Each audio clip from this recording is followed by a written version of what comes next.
ಮಂಜೇಶ್ವರ ಪೈವಳಿಕೆ ಗ್ರಾಮ ಪಂಚಾಯತ್ನ ಸ್ಥಾಯಿ ಸಮಿತಿ ಅಧ್ಯಕ್ಷರುಗಳ ಆಯ್ಕೆಯಲ್ಲಿ ಮುಸ್ಲಿಂ ಲೀಗ್ ಕಾಂಗ್ರೆಸ್ ಪ್ರತಿನಿಧಿಗಳು ಬಿಜೆಪಿ ಅಭ್ಯರ್ಥಿಗೆ ಮತ ಹಾಕಿ ಆರಿಸುವ ಮೂಲಕ ಇವರ ರಹಸ್ಯ ಮೈತ್ರಿ ಬಹಿರಂಗವಾಗಿ ಬೆಳಕಿಗೆ ಬಂದಿದೆ ಎಂದು ಸಿಪಿಎಂ ಆರೋಪಿಸಿದೆ.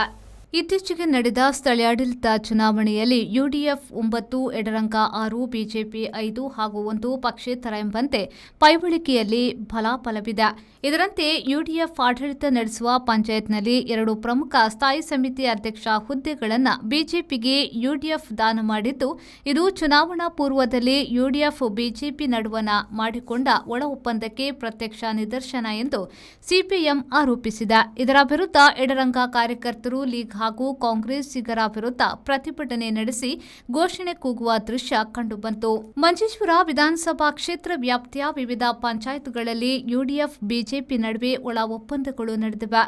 ಇದಕ್ಕೆ ವಿವಿಧ ಫಲಿತಾಂಶಗಳೇ ನಿದರ್ಶನ.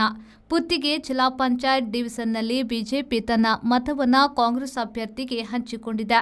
ಇದೇ ರೀತಿ ಪುತ್ತಿಗೆ ಪಂಚಾಯತ್ನಲ್ಲಿ ಯುಡಿಎಫ್ ಬಿಜೆಪಿ ಒಳ ಒಪ್ಪಂದದಿಂದ ಎಡರಂಗವನ್ನು ಪರಾಭವಗೊಳಿಸಿದೆ.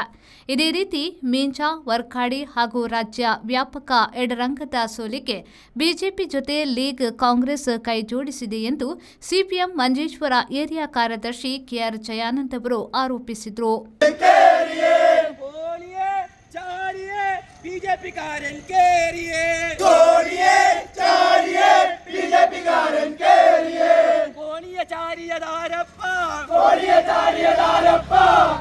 തിരിച്ചടിച്ചു മുദ്രാവാക്യം തിരിച്ചടിച്ചുകൊണ്ട് കോലിബി ശക്യത്തിനെതിരെ പൈവളിക്കയിൽ UDF കോലിബി ശക്യം ഉണ്ടാക്കിയെന്ന മുദ്രാവാക്യമാണ്.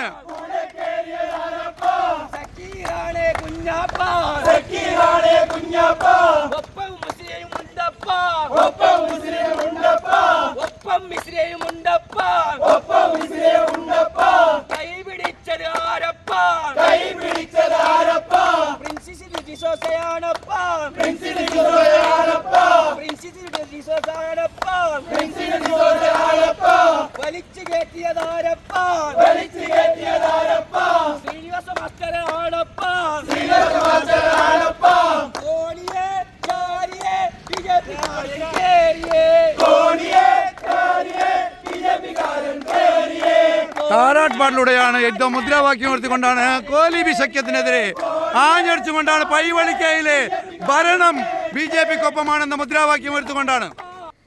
ರೆಹಮಾನ್ ಉದ್ಯಾವರ, ವಿ4 ನ್ಯೂಸ್, ಮಂಜೇಶ್ವರ.